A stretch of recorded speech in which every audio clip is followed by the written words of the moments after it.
पूछो पूछो।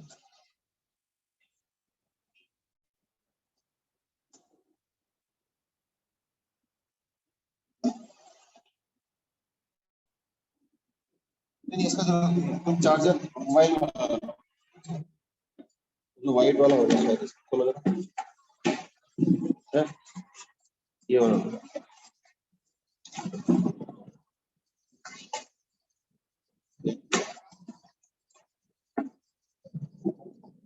उसको ऊपर नेक्स्ट बोलो।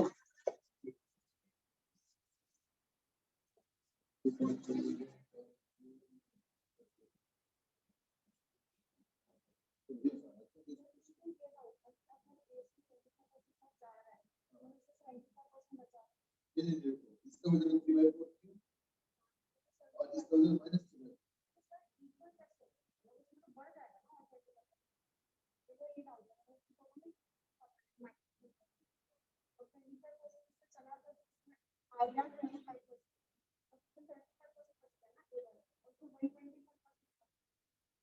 प्लस और माइनस दोनों इक्वल चलते हैं ऑपोजिट साइड। चलो ठीक है, एक में मान लो +10 है, एक में मान लो -10। +10 वाले में से 2 चला गया तो कितना हो गया +8 और -10 में 2 ऐड हुआ तो -8 इक्वल तो हुआ -10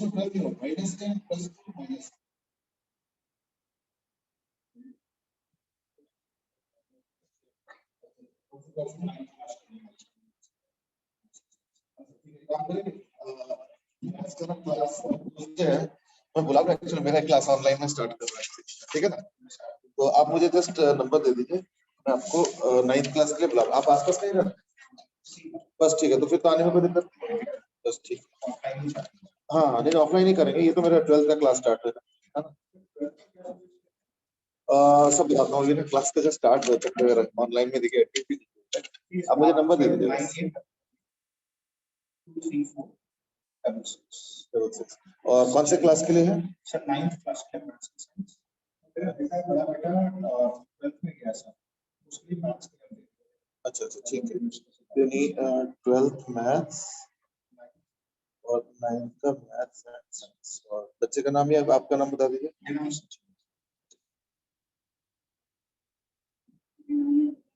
और सुशोभन पांडे, मुझे लगता है आपसे बात हुआ है।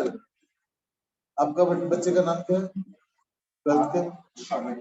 हाँ हाँ हाँ, वो एक दिन आपको याद होगा मेरे से बात हुआ था, वो कंफ्यूजन हुआ था ना, वो शायद 11th वाले बैच पे बैठ गया था, है ना? हाँ हाँ। अब जैसे 12th का भी जैसे ये बच्चे आए थे ऑफलाइन, अभी तो जा ही रहे डाउट पूछ के, तो अभी बात कर लो, फिर आपको ऑफलाइन भी भेज दिया। अच्छा हाँ, वो इसलिए क्योंकि उनके ना कई सारे बच्चे फेल हो गए, तो इसलिए वो सारे बच्चे जो है, हाँ सारे बच्चे को फिर उन्होंने कर, पर हम लोग ऐसे नहीं कर सकते। हाँ समझ गया। चलिए मैं डिटेल में बात करता हूँ, ठीक है। हाँ हाँ मुझे मालूम है, एक्चुअली ना इतना ज्यादा बिजी हो गया ना, जैसे क्लास ही नहीं लेता। मैं इस वीक लगाऊंगा क्लासेस। हाँ हाँ बिल्कुल, अभी इस वीक तक क्लास लगाऊंगा। बीसी पार्ट खरीदो मत, मेरे पास है सॉफ्ट कॉपी। हाँ उसी से कर लो, हार्ड कॉपी से खरीदोगे, इससे अच्छा है कि चलो मैं ना क्लास स्टार्ट करता हूँ, बाद में बात करता हूँ। लेट हो रहा है। हार्ड कॉपी खरीदोगे अननेसेसरी, इससे अच्छा है सॉफ्ट कॉपी से मैनेज करो। ये हार्ड कॉपी मेरे पास नहीं होगा, मेरे पास सॉफ्ट कॉपी तो है ना। एचसी वर्मा का मेरे पास फिर भी हार्ड कॉपी हो सकता है। अच्छा है तो, हाँ वो कुछ कुछ पढ़ा होगा। Good evening sir. मैं देखता हूँ, है ना, मैं पूछ लूंगा। हाँ बिल्कुल, एक दो चीजें पढ़ा होगा। हाँ तो दूसरा वाला तो निकाल लो। हाँ हाँ ठीक है, प्लीज मेरा पेरेंट्स आए तो भी अदरवाइज वेट करो। अच्छा ठीक, एक सेकंड, दूसरा कोई बात नहीं है, वो चेक कर दो।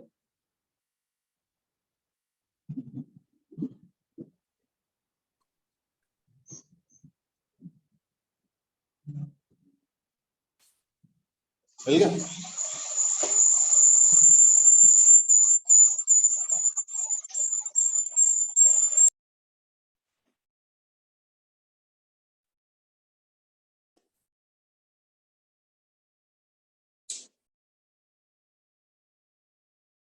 ये आवाज आ रहा है क्या?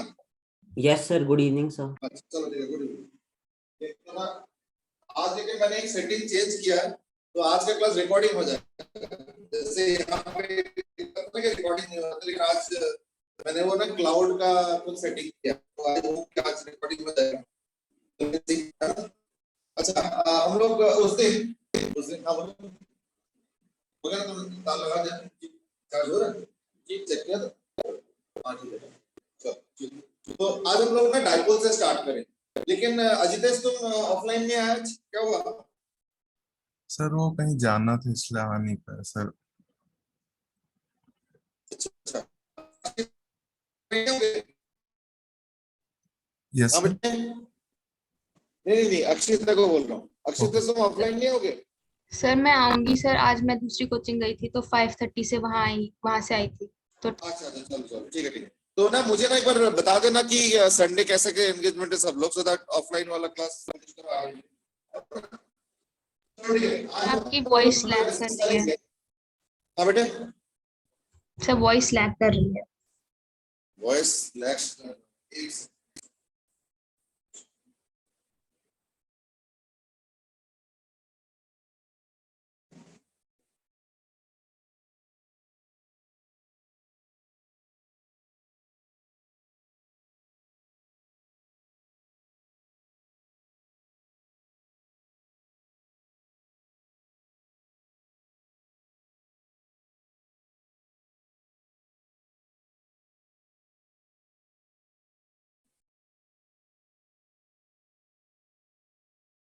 अब देखो जरा, अब ठीक है ना? Yes sir. अब ठीक है ना? हाँ, चलो। वो ना मुझे लगता है कि इसमें ना वो था शायद मोबाइल डेटा का था। हाँ ठीक।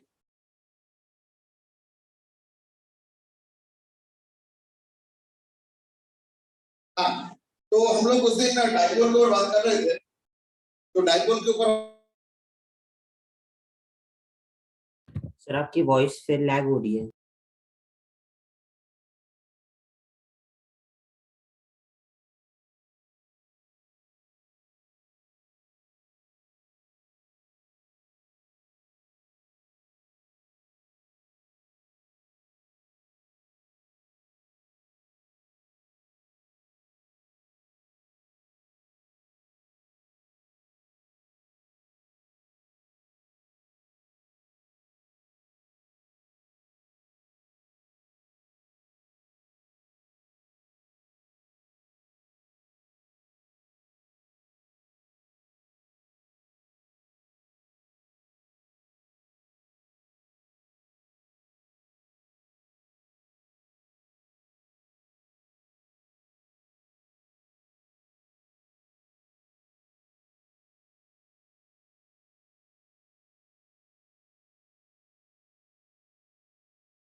ठीक है, ये ना बीच में वो हो गया था।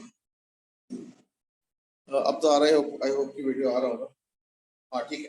तो लास्ट क्लास में हमने किया था कि अगर डाइपोल छोटा है ना, तो एक्सियल पॉइंट पे जो फील्ड होगा वो होगा 2 kp/s, और इक्वेटोरियल पॉइंट पे जो होगा इक्वेटोरियल वो होगा माइनस ऑफ kp/x। याद आ रहा है? इक्वेटोरियल का माइनस kp/x³ और एक्सियल का 2 kp/x। I hope that's okay. चलो आज हम लोग डाइपोल के कंसेप्ट को आगे बढ़ाएंगे, and that is torque on a dipole. ठीक है, तो टॉर्क ऑन डाइपोल। अब टॉर्क क्या है? Torque is equal to force into perpendicular distance, याद है ना? That is equal to force into perpendicular distance. तो अब फोर्स कैसे? The topic is torque on dipole when placed in uniform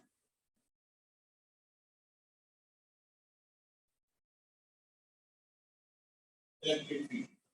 अगर फील्ड बिल्कुल यूनिफॉर्म है, ऐसे में अगर तुम एक डाइपोल को रखते हो, ठीक है ना, इन दैट केस टॉर्क क्या जनरेट होगा, यही हम पढ़ना चाह रहे हैं। I hope you are getting it, ठीक है ना। तो ये चक्कर है। तो टॉर्क कैसे निकलेगा? तो मैं एक काम करता हूं, मैं डाइपोल को ऐसे रखा और ऐसे रखा, ये सपोज यूनिफॉर्म इलेक्ट्रिक फील्ड। तो let's first of all study कि डाइपोल पे फोर्स क्या लगेगा, है ना। अच्छा, यूनिफॉर्म इलेक्ट्रिक फील्ड का मतलब क्या है? अजितेश तुम बताओ बेटे, what do you mean by uniform electric field? हाँ बताओ। Sir same electric field through the whole area. हाँ, ये बड़ा इंपॉर्टेंट है, यानी same electric field throughout the space अगर होता है तो उसको हम लोग बोलते हैं यूनिफॉर्म इलेक्ट्रिक फील्ड। यानी अगर यहाँ पे 10 आई कैप है तो यहाँ पे भी 10 आई कैप है, यहाँ पे भी 10 आई कैप है, यहाँ पे भी 10 आई कैप है और यहाँ पे भी 10 आई कैप है। हर जगह अगर 10 आई कैप हुआ तो यूनिफॉर्म इलेक्ट्रिक फील्ड का मतलब क्या होता है? Same electric field intensity at, तो अगर सेम इलेक्ट्रिक फील्ड इंटेंसिटी हर पॉइंट पे होगा that will be called as a uniform electric field. क्या तक ठीक है ना? अच्छा,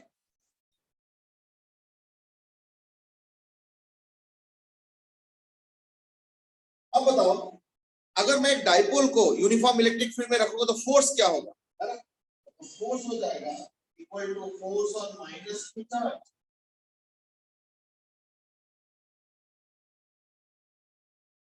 ये होता है ना डाइपोल, एक माइनस क्यू चार्ज और एक प्लस क्यू चार्ज मिलकर डाइपोल होता है। तो हो गया force on minus Q charge and force on plus Q charge, हो गया। तो देयरफॉर एफ नेट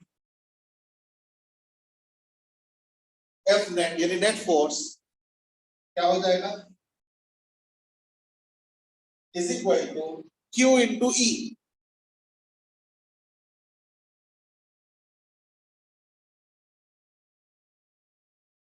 होगा ना? तो कितना हो जाएगा,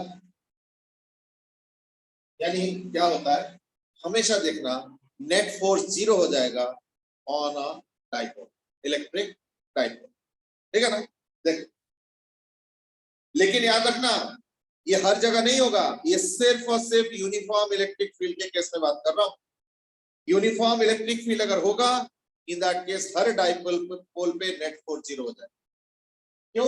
क्योंकि पॉजिटिव चार्ज को धक्का मारता है इलेक्ट्रिक फील्ड अपने ही डायरेक्शन। तो इलेक्ट्रिक फील्ड अगर इधर है, जैसे इलेक्ट्रिक फील्ड इधर है ना, तो पॉजिटिव चार्ज पे ऐसे फोर्स लगेगा और नेगेटिव चार्ज पे वही फोर्स लगेगा बट उल्टे डायरेक्शन। अब बताओ, इक्वल एंड ऑपोजिट हो जाएगा, इसलिए नेट फोर्स जीरो आ रहा है। तो अगर वैसे भी टॉपिक फोर्स नहीं था, ये तो हम इसके लिए डिस्कस कर रहे हैं कि ये भी एक पहलू है जो कि डिस्कस करने लायक। हमारा टॉपिक वैसे है टॉर्क, ये रहा टॉर्क। तो देखते हैं टॉर्क कैसे जनरेट है ना। तो मैं एक काम करता हूं, मैं इस डाइपोल को ऐसे ना रख के हल्का सा घुमा देता हूं और फिर देखते हैं कि क्या होता है उससे, है ना। चलो, तो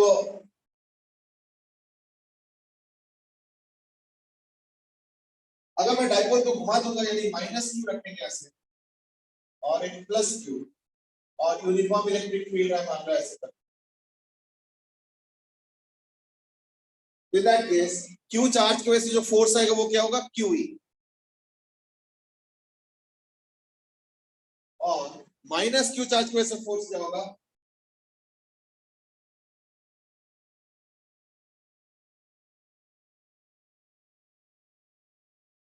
ठीक है। और टॉर्क क्या होता है, फोर्स इनटू परपेंडिकुलर डिस्टेंस। मान लो इलेक्ट्रिक फील्ड और डाइपोल मोमेंट के बीच का जो एंगल है वो suppose theta,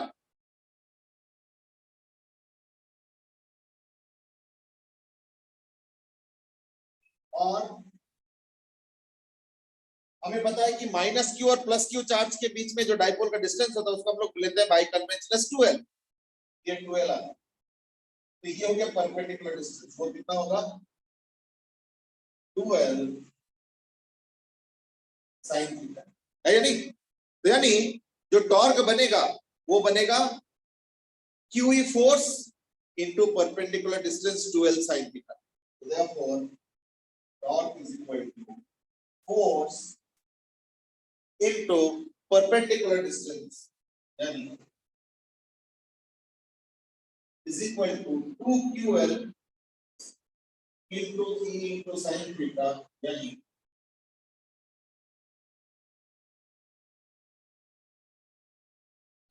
P E sin theta.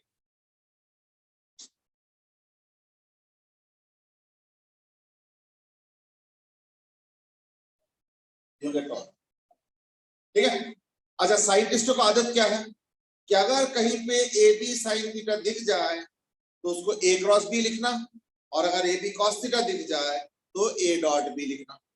भाई वो तो चाहेंगे, और वैसे भी टॉर्क एक वेक्टर क्वांटिटी है या नहीं? इसलिए फिर फाइनली इन क्या लिखेंगे, वेक्टर फॉर्म। क्या हो गया, tau is equal to p cross. Sir excuse me हाँ बेटा, सर, लेकिन टॉर्क तो किसी पॉइंट के अबाउट होगा या एक्सिस के अबाउट, तो यहाँ एक्सिस या पॉइंट कौन सा है? ये है ना, ये साइड इस सेंटर पे, सर एक और डाउट है। इसका सेंटर। Okay sir. एक्चुअली पता क्या है कि अगर परपेंडिकुलर डिस्टेंस एक्सिस के अबाउट लेते हो तो तुमको डबल करना पड़ेगा। क्यों? क्योंकि ये वाला डिस्टेंस लोगे और फिर ये वाला डिस्टेंस भी लोगे, दो अलग अलग फोर्स है। इसलिए अगर कभी कभी फोर्स अगर इक्वल एंड ऑपोजिट होता है, जैसे इस केस में देखो इक्वल एंड ऑपोजिट है, तो हम थोड़ा शॉर्टकट कर लेते हैं। क्या ना, वो जो इक्वल एंड ऑपोजिट है ना, उनके बीच का जो डिस्टेंस है उसी से हम टॉर्क निकाल लेते हैं। But yes, you are raising a very valid question, is that हमने जो फोर्स लिखा था वो था from the axis. The axis क्या है, ये है, तो कार्डियस से डिस्टेंस मुझे ये वाला लेना चाहिए, ये। अच्छा, ये अगर 12 sin थीटा तो ये क्या होगा, L sin थीटा। तो इस फोर्स का टॉर्क क्या होगा, QE into L sin theta. फिर इसका भी QE, इसका भी QE into इसका भी L sin थीटा होगा। ये वाला L sin थीटा और ये वाला L sin, ये भी L sin थीटा है, ये भी L sin थीटा। तो इसका हो जाएगा QE into L sin theta, इसका भी होगा QE into L sin theta, यानी 2QEL into sin थीटा, यानी 2QL into E into sin theta. अब 2QL क्या है, P into E into sin theta. ठीक है ना? वो जो तुम कह रहे हो बिल्कुल वैलिड क्वेश्चन है, और उससे भी समझ लो। तो ये परपेंडिकुलर डिस्टेंस क्या होगा, L sin theta into QE, और ये भी उतना ही है, तो ऐड करके वही डबल ही होना है, ये याद। ठीक है ना? हाँ, अगर मान लो फोर्स इक्वल एंड ऑपोजिट होता है, फोर्स अगर इक्वल एंड ऑपोजिट होता है, इन दैट केस ये भी एक तरीका होता है। क्या कि वो force into perpendicular distance between the force, उससे भी आंसर वही आता। ठीक है ना? That's all. सर मुझे एक डाउट था। हाँ, सर हमने जब टॉक किया था तो हमने देखा था ना कि हम मतलब छोड़ देंगे तो क्लॉकवाइज होगा, उससे डायरेक्शन दिखते हैं सर डायरेक्ट। मैं उस पे आ रहा हूं। देखो, अब हमने क्या किया, हमने पहले रखा था डाइपोल को सीधा, उस समय कोई टॉर्क नहीं होता, लेकिन जैसे ही घुमा के रखा अब जाके टॉर्क जनरेट हुआ है ना? तो थोड़ा इसको फिजिकली फील करो, फिजिकली फील करो कि कैसे टॉर्क जनरेट हो रहा है। ये देखो, ये फोर्स ऐसे, ये फोर्स ऐसे हो जाएगा। यानी इस फिगर के अकॉर्डिंग, मैं हर केस की बात नहीं कर रहा हूं, इस फिगर के अकॉर्डिंग टॉर्क क्लॉकवाइज है, यानी टॉर्क इज क्लॉकवाइज। मैं हर केस की बात नहीं कर रहा हूं, मैं इस पर्टिकुलर सिचुएशन की बात कर रहा हूं जो मैंने ड्रॉ। हो गया? ओके। इसका मतलब क्या है कि अगर इस डाइपोल को मैं ऐसे रख के छोड़ दे तो क्या होगा, ऐसे रख के अगर छोड़ दे, ऐसे रख के अगर छोड़ दे ऐसे, तो क्या होगा, ये ऐसे घूम जाएगा। इसलिए मैंने लिखा है इस केस में क्लॉकवाइज टॉर्क। आ गया ना समझ में? Clockwise torque. क्लियर है?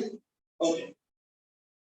अब मैंने लिखा है P क्रॉस C, देखते हैं उसके साथ भी कैसे मेल खाता है। तो याद रखना, जितने भी रोटेशन का वेक्टर्स है वो कैसे होता है, ऐसे होता है, यूं, ऐसे।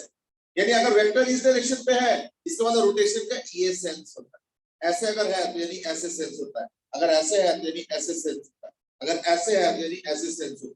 अगर ऐसे है तो यानी ऐसे सेंस होता है, यानी रोटेशन में जितने भी वेक्टर्स हैं वो जो वेक्टर होता है वो ऐसे घुमाते हुए दिखाता है उसका डायरेक्शन। एक काम करते हैं, P क्रॉस E को भी एक बार एनालाइज किया जाए। P ऐसे है, P ऐसे है और E ऐसे है। P तो ये हो गया ना, ये हो गया P का डायरेक्शन और E का डायरेक्शन तो ये है। तो P क्रॉस E याद है ना, P क्रॉस E ऐसे करना पड़ता है। तो इस केस में कैसे करोगे, देखो P cross E, P cross E यानी क्या हुआ, P क्रॉस E यानी ऐसे हुआ ना, यानी into the plane of the board हुआ ना इस केस में। तो in this case tau vector is equal to P cross E is into the plane of board. In this case tau vector is into the plane of the board. कैसे, ये देखो P cross E देखो into the plane of the board, समझ में आ रहा है। यानी क्या होगा, इसको हम अब क्लॉकवाइज रोटेट करें। कैसे, ये देखो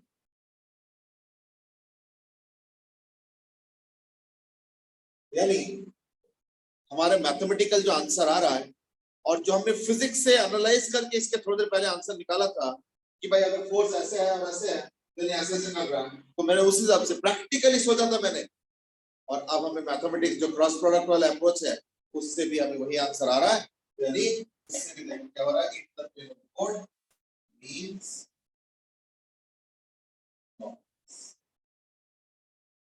ये एक एक पॉइंट नोट करो, और सिर्फ नोट करने से नहीं चलेगा, एक एक पॉइंट अच्छे से अपने दिमाग में डालो। जहां नहीं आ रहा है तुरंत सवाल पूछो, क्यों, ये सारा बड़े कंसेप्चुअल आइडियाज है। ये ना बुक पढ़ के बाद बहुत वो करोगे तो बहुत ज्यादा टाइम लग जाता, इसलिए क्लास में बैठ के अभी अभी समझ लो, नहीं होगा रिपीट कर देंगे, डिस्कस कर लेंगे, कुछ और तरीके से बताएंगे तो देखना धीरे धीरे सब समझ आएगा। तो P क्रॉस E को एक बार मैं रिपीट कर रहा हूं, ये लो जी P क्रॉस E, तो thumb is going two point the direction. कैसे हुआ इधर P क्रॉस E ऐसे, यदि थंब इज इनवर्ड्स, और इनवर्ड्स का मतलब देखो थंब इनवर्ड्स का मतलब क्लॉकवाइज, और देखो वाकई ये क्लॉकवाइज घूम रहा है, ये मेल खा रहा है ना, इसलिए तो सारा कुछ साइंस में साइंटिफिक सिस्टम तरीके से बनाया गया।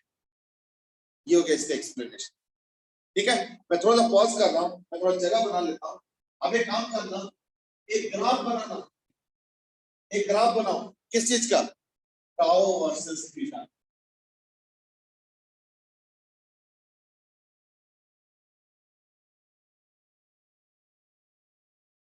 सर मुझे एक डाउट था,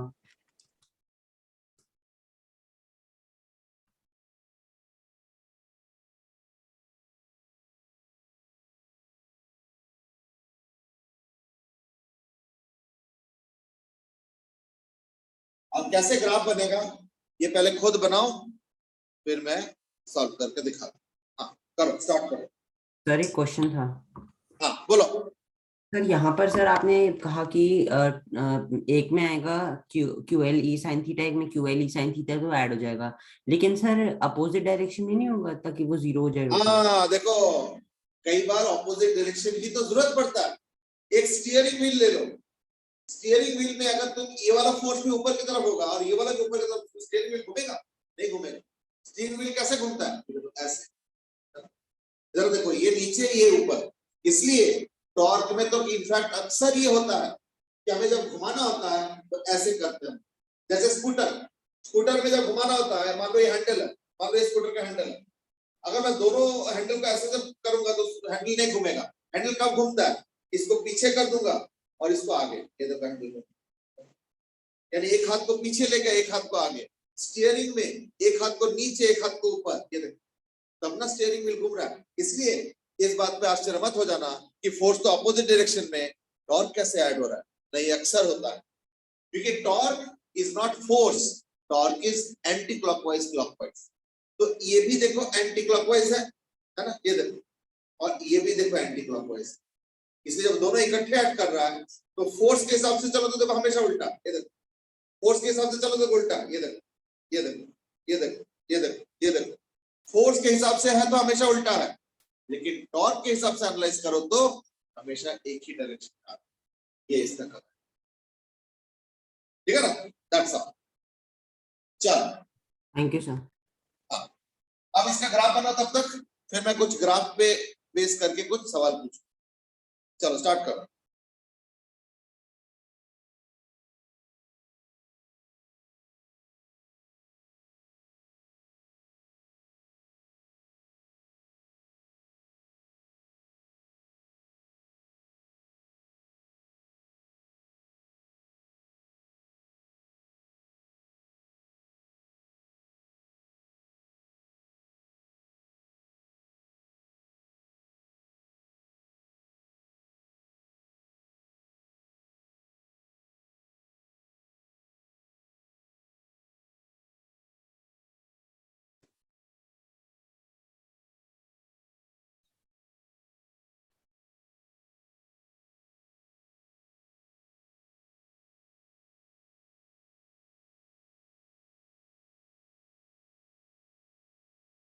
चलो आई होप यू ड्रॉ।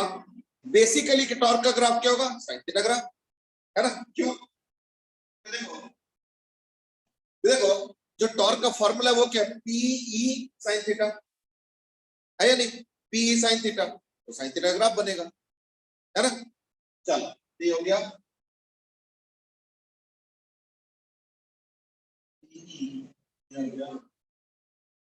माइनस वाली साइन।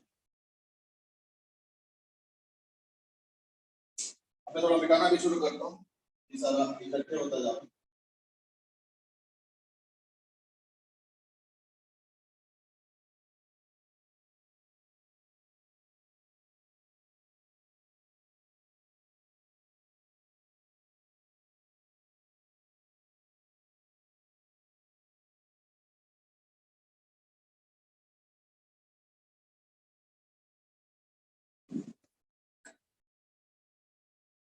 अब लोग क्या है, ये 0 हो गया, ये 90 डिग्री, ये 180 डिग्री, ये 270 डिग्री और ये 360 डिग्री, ठीक है ना? अब इसकी इंपॉर्टेंस है, थोड़ा एक चीज मुझे बताओ, एक चीज मुझे बताओ, थोड़ा सोच समझ के बताना कि theta is equal to theta और इक्विलिब्रियम, ठीक है? थोड़ा सोच समझ के बताना। एंड ऑल्सो नेचर, नहीं बट सी नेचर का मतलब क्या होता है? नेचर का मतलब तुमको बताना है कि स्टेबल इक्विलिब्रियम है, अनस्टेबल इक्विलिब्रियम है या न्यूट्रल इक्विलिब्रियम। ये स्टेबल होगा, अनस्टेबल होगा या न्यूट्रल होगा। थोड़ा सा आराम से सोचो पहले 10-20 सेकेंड और फिर आंसर करना, ऐसे नहीं आंसर करना अंदाजे से। क्या बोल रहे थे? क्या बोल रहे थे?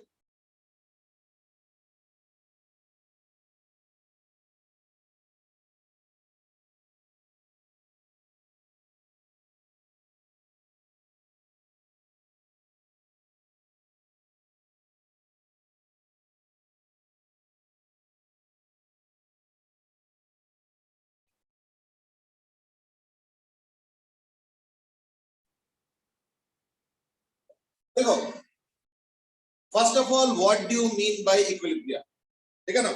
तो अक्षिता बेटे बताओ, इक्विलिब्रियम का मतलब क्या होता है? नेट टॉर्क 0 होना चाहिए, नेट टॉर्क 0 होना चाहिए। और कुछ बताओगे? इतना ही बताओगे? और कुछ बताओगे? नहीं सर। Okay. हाँ चलो कोई बात नहीं, अब सुन लो। इक्विलिब्रियम में दो पहलू इकट्ठे जुड़ा हुआ है, जैसे एक होता है लीनियर इक्विलिब्रियम। लीनियर इक्विलिब्रियम का मतलब होता है नेट फोर्स 0। डाइपोल को अगर यूनिफॉर्म इलेक्ट्रिक फील्ड में रखोगे तो हर एंगल पे लीनियर इक्विलिब्रियम होता है, क्योंकि अभी हमने थोड़ी देर पहले देखा था कि फोर्स 0 होता है। Therefore, for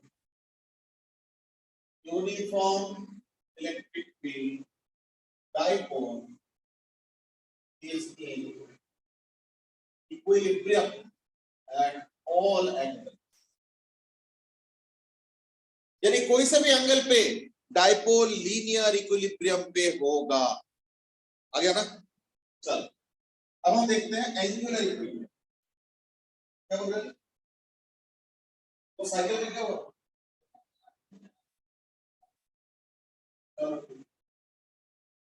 angular equilibrium.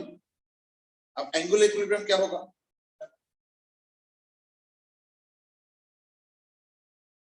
Angular equilibrium होता है जब नेट टॉर्क 0 है। तो कब होगा? टॉर्क का एक्सप्रेशन क्या है? Tau is equal to p E sine theta. Graph से भी मुझे दिख रहा है कि टॉर्क 0 एक यहां पे हो रहा है, यानी theta is equal to 0 degree और एक 180 डिग्री पे होगा। वैसे तो 360 पे भी होगा, पर जब 360 को हम 0 ही मानते हैं क्योंकि एक सर्कल कंप्लीट करने के बाद उसको हम लोग नेक्स्ट सर्कल का ही पार्ट समझते हैं 0। ये 0 डिग्री हो गया, ये 180 डिग्री हो गया और ये 360 डिग्री। 360 डिग्री मतलब वापस वही 0 डिग्री। वैसे देख सकते हो। आगे नहीं आता? ओके, तो ये हो गया एंगुलर इक्विलिब्रियम का मतलब होता है, या एंगुलर इक्विलिब्रियम या तो कई बार उसको रोटेशनल इक्विलिब्रियम भी बोल सकते हैं। और ये मैंने थोड़ा शॉर्ट में लिखा है, एंगुलर इक्विलिब्रियम या रोटेशनल इक्विलिब्रियम। ये मतलब एंगुलर इक्विलिब्रियम या रोटेशनल इक्विलिब्रियम मतलब एक कब होगा? जब नेट टॉर्क 0 कब होता है? At theta is equal to 0 degree and 180 degree. ठीक है, अब बताओ theta is equal to 0 degree पे स्टेबल है या अनस्टेबल है या neutral? Similarly theta is equal to 180 degree पे बताओ स्टेबल है, अनस्टेबल है या न्यूट्रल है? तो मैं अब सवाल पूछ रहा हूं, थीटा 0 डिग्री पे ये स्टेबल है, अनस्टेबल या न्यूट्रल है? तो ये कैसे बताओगे, है ना? जैसे अभी मैं एक सवाल पूछता हूं, अक्षत तुम बताओ बेटे। अक्षत तुम ही बताओ कि स्टेबल का मतलब क्या होता है, अनस्टेबल का मतलब क्या होता है और न्यूट्रल का मतलब क्या होता है? तुम स्टेबल से स्टार्ट करो। अक्षत, व्हाट इज स्टेबल इक्विलिब्रियम? बोलो बेटे। सर स्टेबल का मतलब है अगर आप थोड़ा सा भी उसको मूव करोगे तो वापस उधर ही आ जाएगा। चलो, इन दिस केस मूव का मतलब होता है, इन दिस केस मूव का मतलब होता है rotate. Stable equilibrium in rotation means what? कि अगर थोड़ा सा मैं घुमाता हूं और छोड़ देता हूं, अगर ये वापस आता है तो दैट इज स्टेबल। अनस्टेबल में क्या? अगर मैं थोड़ा घुमाता हूं वो और घूम जाता है तो ये अनस्टेबल। न्यूट्रल क्या होगा? अगर मैं थोड़ा घुमाता हूं और छोड़ देता हूं और वो वहीं का वहीं रह जाता है तो that will be called as neutral. तो जो लीनियर इक्विलिब्रियम है वो न्यूट्रल हुआ। लीनियर इक्विलिब्रियम है ना, this is neutral. Now you might say neutral कैसे? ना जरा सोचो, सपोज तुमने डाइपोल को यहां पे रखा, हो गया ना? इसके ऊपर फोर्स क्या है? 0। यूनिफॉर्म इलेक्ट्रिक फील्ड में फोर्स 0। अब मैं एक काम करता हूं, मैं इसको शिफ्ट कर देता हूं यहां। तो मैंने क्या किया, उसको यहां से यहां लेके आया ना, यहां से लेके आया ना, लेकिन यहां पे रख के जब छोड़ दोगे देखना वहीं रह जाए, देखना वो वहीं रह जाए। यानी यहां से यहां छोड़ा ना तो वहीं रह जाए, यानी ये लीनियर इक्विलिब्रियम पे है और वो हो गया न्यूट्रल। याद तक ठीक है ना? Neutral equilibrium. I hope that's okay. ये ना दूसरा चार्जर हम लगा हुआ है, ठीक है? अच्छा, अब आ जाओ स्टेबल इक्विलिब्रियम।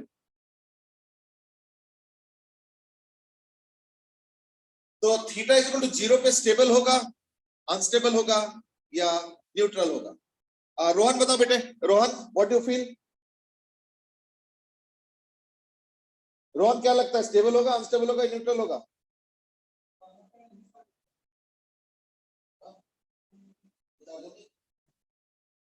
फिर उसके अंदर देखो जरा, एक होगा शायद ब्लैक बॉक्स। हाँ बेटे रोहन, अरमान ने वैसे आंसर दिए हैं, ये न्यूट्रल होगा।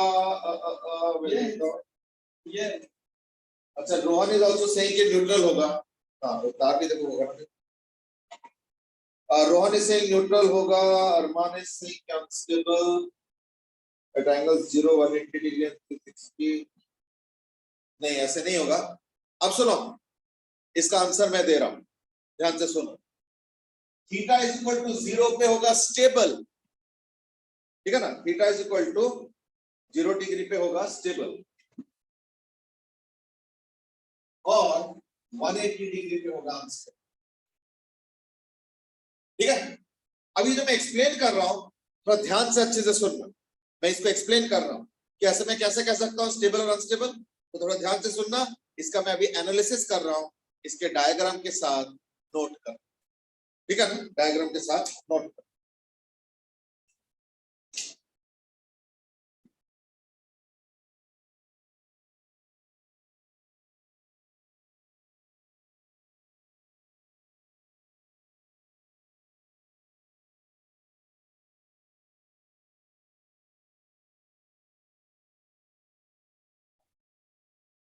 ओके,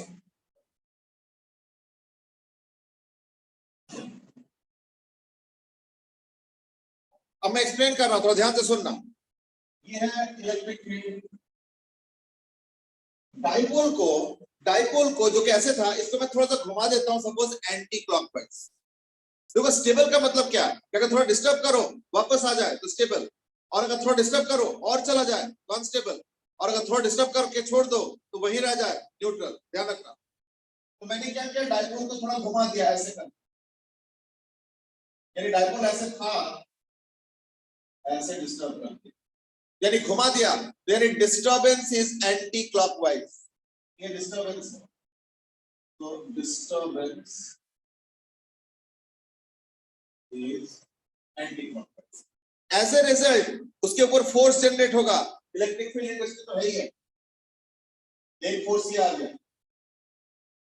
और एक फोर्स ये आ गया ना। अब देखो ये क्या कर रहे हैं, देखो ऐसे, यानी मैंने डिस्टर्ब किया एंटी क्लॉकवाइज, है ना। अच्छा नॉर्मल से ये थीटा इक्वल टू 0 डिग्री कैसे, अब देखो सपोज ये डाइपोल ऐसे था, ऐसे था, मैंने इसको घुमाया तो मैंने डिस्टर्ब किया ना anti clockwise, as a consequence जो टॉर्क बन रहा है, यानी डिस्टर्बेंस अगर मैंने एंटी क्लॉकवाइज किया है तो जो टॉर्क जनरेट हो रहा है वो क्लॉकवाइज हो रहा है। बात समझ में आ गया, यानी इज इट स्टेबल, इसके मतलब भाई अगर डिस्टर्ब जिस तरफ कर रहे हो उसको बाद वापस आ रहा है तो स्टेबल हो या नहीं, तो देयरफॉर इट इज स्टेबल। वैसे एक और सवाल हो सकता है कि तुम्हारे दिमाग में होगा, वो पता क्या कि मुझे कैसे पता चले कि ये थीटा 0 डिग्री है, वो ध्यान से सुनो। डाइपोल मोमेंट का डायरेक्शन क्या होता है, माइनस चार्ज से प्लस चार्ज, ये माइनस चार्ज ये प्लस चार्ज, तो डाइपोल मोमेंट इधर हुआ, यानी डाइपोल मोमेंट इधर हुआ और इलेक्ट्रिक फील्ड भी इधर हुआ, तो दोनों एक ही डायरेक्शन में हुआ, तो डाइपोल मोमेंट और इलेक्ट्रिक फील्ड इन्हीं के बीच का ना एंगल लेना होता है। तो इस केस में क्या होगा, डाइपोल मोमेंट और इलेक्ट्रिक फील्ड दोनों के बीच का एंगल क्या हो गया, 0 degree. I hope it's okay, तो वो चीज है। तो देखो ये वाला कौन सा केस हो गया, थीटा इज इक्वल टू 0, और 0 डिग्री के बाद मैंने डिस्टर्ब करके चेक भी कर लिया तो मैं देख रहा हूं वापस आ रहा है, यानी ये स्टेबल हो गया, ठीक है। अब एक काम करो, 180 डिग्री वाला मैंने लिखा है अनस्टेबल, इधर एक काम करो, इसको थोड़ा सा खुद ट्राई करो पहले, फिर मैं बताऊं, ठीक है।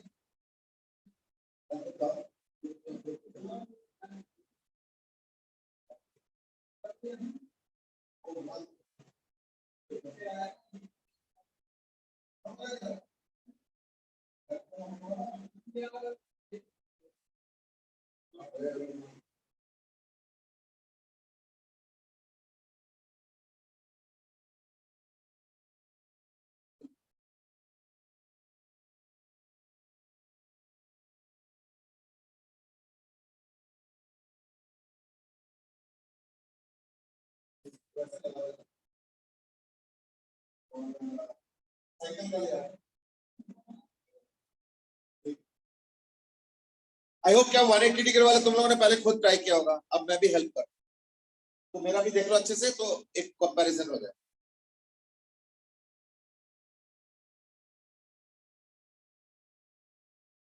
देखो 180 डिग्री का मतलब क्यों है, मतलब देखो ये अगर इलेक्ट्रिक फील्ड है और अगर डाइपोल ऐसे है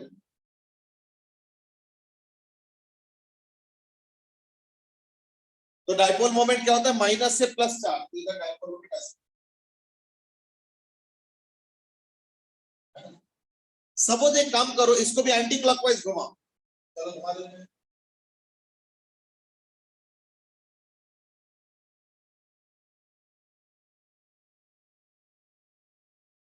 है ना, एंटी क्लॉकवाइज घुमाया मैंने। ऐसे में क्या होगा कि जो टॉर्क जनरेट होगा वो जरा देखा जाए। तो माइनस चार्ज है, इलेक्ट्रिक फील्ड इधर, तो माइनस चार्ज पे इलेक्ट्रिक फील्ड के ऑपोजिट डायरेक्शन में फोर्स होगा, और पॉजिटिव चार्ज पे तो इलेक्ट्रिक फील्ड के डायरेक्शन में फोर्स होगा। अब देखो ये फोर्स हो क्या कर, तो फिजिकली फील करो, यानी डिस्टरबेंस अगर एंटी क्लॉकवाइज हुआ तो टॉर्क जो जनरेट हो रहा है वो भी anti clockwise, disturbance and the torque is generated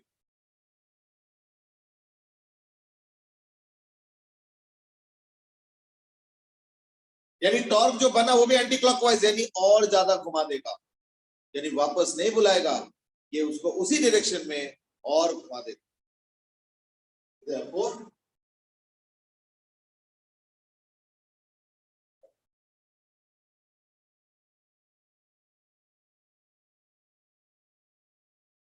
Therefore, it is an example of unstable equilibrium.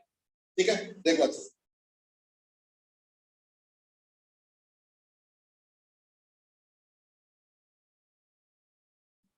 ठीक है।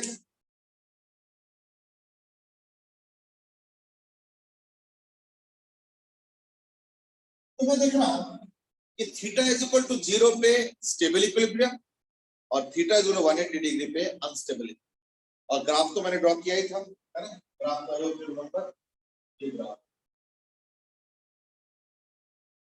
अधिक दोबारा बनाने की जरूरत है तो बनाए होंगे। तो नेट रिजल्ट क्या होगा, theta is equal to 0 degree पे stable equilibrium, theta is equal to 180 degree पे, ये हो गया इसका नेट रिजल्ट। और किसी भी एंगल पे अगर टॉर्क चाहिए तो हमारे पास जनरल फॉर्म, और अगर वेक्टर फॉर्म में चाहिए तो उसके लिए क्या है, दैट्स इट, देख लो।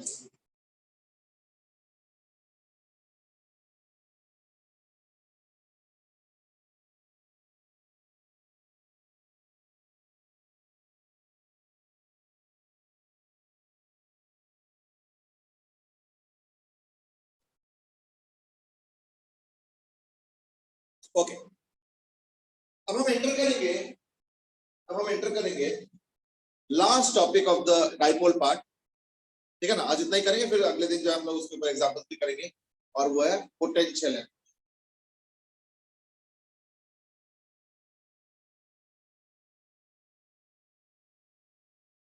आज एक्चुअली हमने जो अभी सॉल्व किया वो थे third topic, torque on dipole. अब हम कर रहे हैं पोटेंशियल एनर्जी।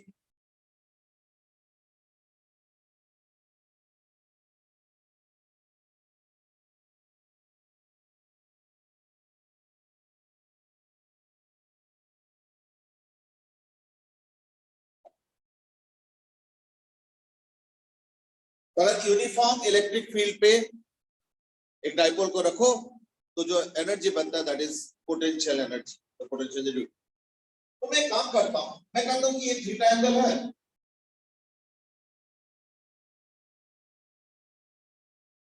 तो अभी टॉर्क का फॉर्मूला आया था, तो टॉर्क का फॉर्मूला आया था P E sin थीटा, आया था ना। एक चीज मैं याद दिलाऊंगा, लीनियर के केस में वर्क डन क्या होता है, integration F ds,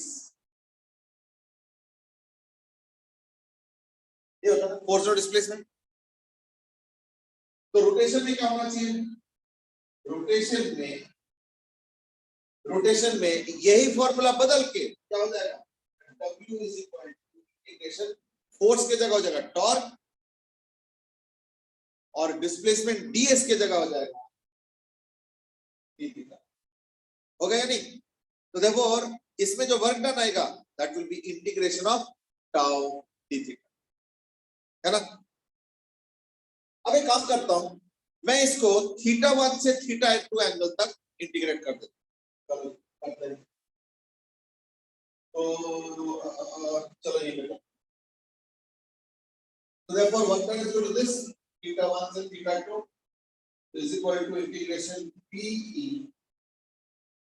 sin θ d θ, θ1 से लेके θ, ये इंटीग्रेशन है। आई होप यू रिमेंबर कि sin थीटा का इंटीग्रेशन cos थीटा नहीं होता है, माइनस cos थीटा होता है। therefore W is equal to minus of PE cos theta θ1, है ना। तो अंदर तो आएगा cos θ2 minus θ1 cos θ1, लेकिन बाहर माइनस भी है, तो therefore it will be equal to PE into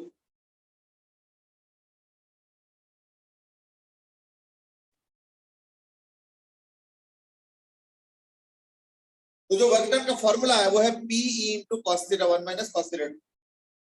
θ1 क्या है, जिस एंगल पे तुमने स्टार्ट किया वर्क डन करना, और θ2 क्या है ना, घुमाते घुमाते जिस एंगल पे तुम उसको ले गए। I hope that's comfortable. ये हो गया W यानी वर्क डन। अच्छा, अब थोड़ा सा रिकॉल करो, अगर मैं इस मार्कर को ऐसे उठाता हूं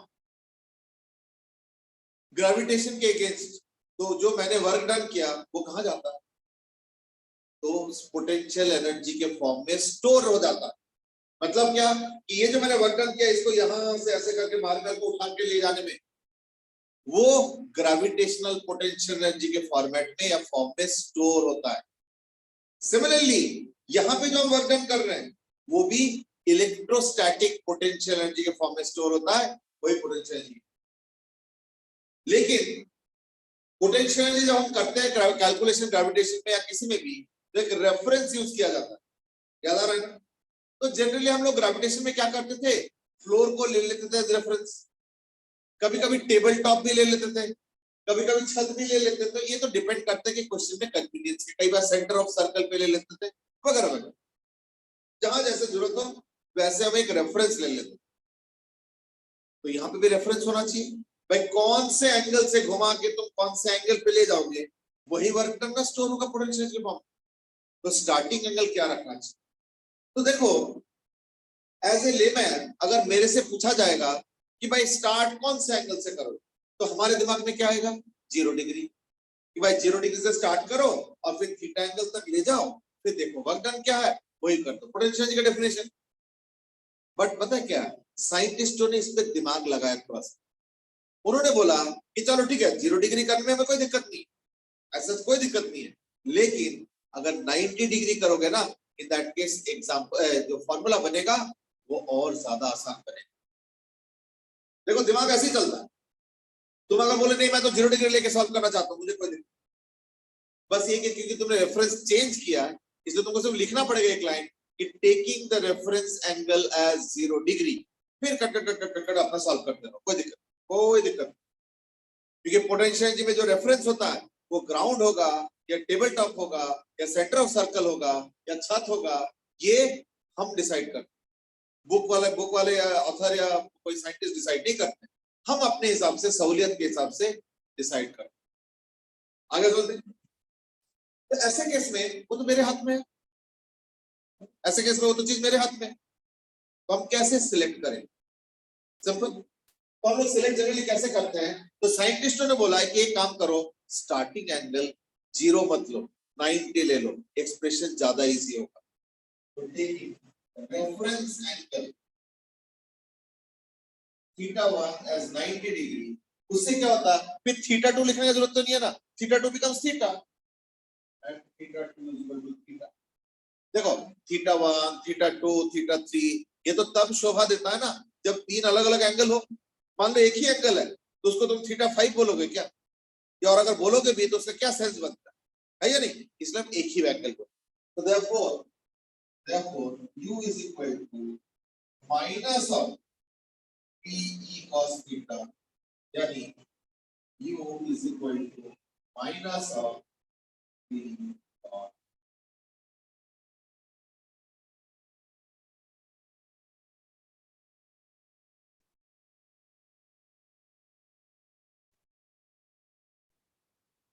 देखा, साइन थीटा देखा तो क्रॉस प्रोडक्ट, डॉट प्रोडक्ट हो गया अगर कॉस थीटा दिखा। अब एक काम करो, इसका ग्राफ बनाओ, तो 5-10 सेकंड लगाओ इसका ग्राफ बनाओ। मैं भी बनाता हूं और मैं थोड़ा रुक के बनाऊंगा, अभी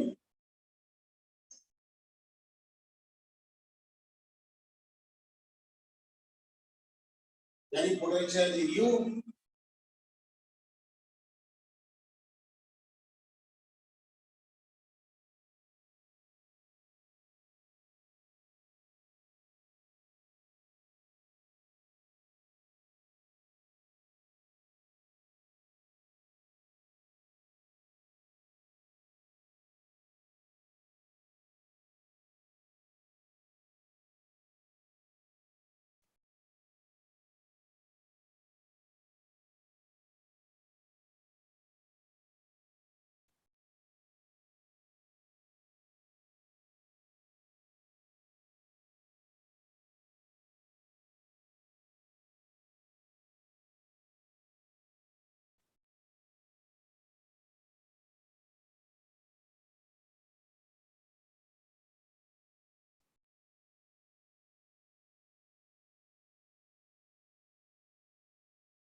अब इसका ग्राफ बनाओ जरा। ये देखो जो पोटेंशियल फॉर्मूला आ रहा है माइनस पी कॉस थीटा, यानी कॉस थीटा के हिसाब से ग्राफ बनेगा पर माइनस कॉस। चलो बनाओ, जरा बनाओ।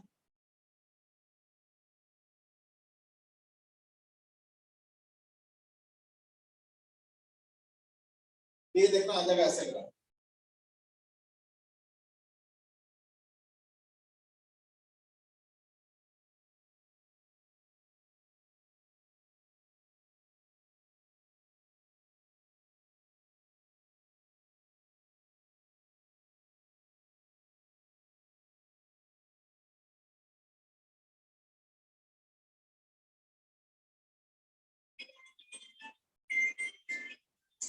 ठीक है, वो चेक कर लो।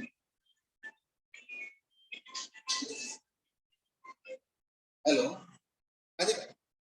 हाँ, गुड इवनिंग। हाँ, अच्छा तो 3000। हाँ ठीक है, वो तो ठीक है, बट ये फीस थोड़ा सा है जिसे हम लोग उधर कितना लेते हैं जैसे।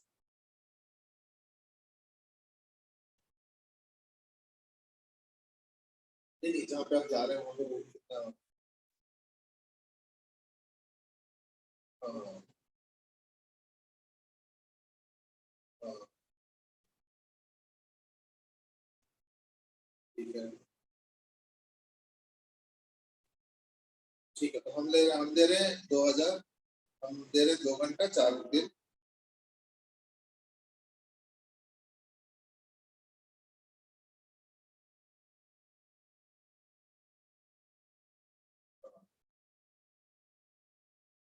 ठीक है, हाँ, ठीक है। एक काम करता हूँ मैं ना, इस थोड़ा सा मैं डिस्कस कर लूंगा, 5 मिनट 10 दीजिए, मैं क्लास करता हूँ, ठीक है। हाँ ठीक।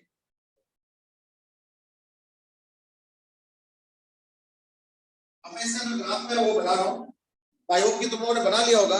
अब मैं बना रहा हूँ उसके साथ उसको टैली करो, है ना। तो यार अब देखो इसमें जो पीक होता है वो कहाँ पे है, 0 डिग्री, 90 डिग्री, 180 डिग्री, 270 डिग्री। वैसे इसके आगे भी बना सकते हो और आगे भी, इधर भी बना सकते हो। फिर बेसिकली क्या हो गया, ये ग्राफ है, अगर इधर भी जाना चाहते हो।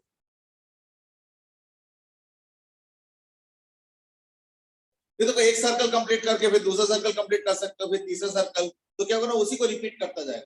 वो cos थीटा का ग्राफ ऐसे ऊपर नीचे वेवी कर्व बनता जाएगा, ठीक है। तो that is the variation of potential energy versus angle theta. लेकिन अब ये पूरा कंप्लीट नहीं है, मैं इसलिए बोल रहा हूँ कंप्लीट नहीं, क्यों?